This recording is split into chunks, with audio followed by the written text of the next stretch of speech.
एक हाथनी और एक कथिया एक ही वक्त में हामला हो गई। 3 महीने बाद कथिया ने 6 बच्चे जन्ने, जबकि हाथनी अभी तक हामला थी। 6 महीने बाद कथिया दोबारा हामला हो गई और 9 महीने बाद उसने दर्जनों बच्चे जन्ने, लेकिन हाथनी अभी तक हामला थी। ये सिलसिला इसी तरह जारी रहा और कथिया के 12 बच्चे हो गए, जबकि हाथनी अभी तक हामला थी।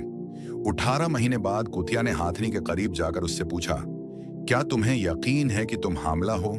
हम दोनों एक ही वक्त में हामला हुए थी। मैं 3 बार 10-10 बच्चे जिन चुकी हूं और वो अब बड़े कित्ते बन गए हैं, जबकि तुम अभी तक हामला हो। ये क्या माजरा है?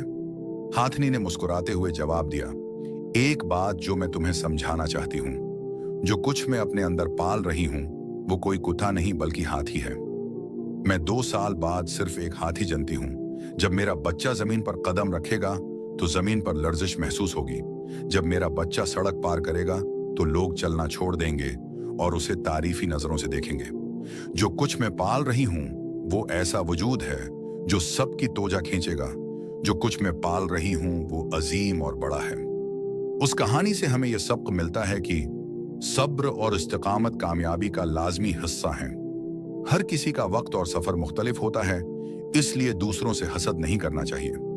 बड़ी कामयाबियां और अजीम नताइज वक्त लेते हैं, लेकिन जब वो जाहिर होते हैं तो सबको मुतासिर कर देते हैं। जल्दबाजी की बजाय अपने मकसद पर यकीन रखना चाहिए, यानी अपने ख्वाबों पर यकीन रखें, मेहनत जारी रखें। वक्त आने पर सब कुछ बदल जाएगा।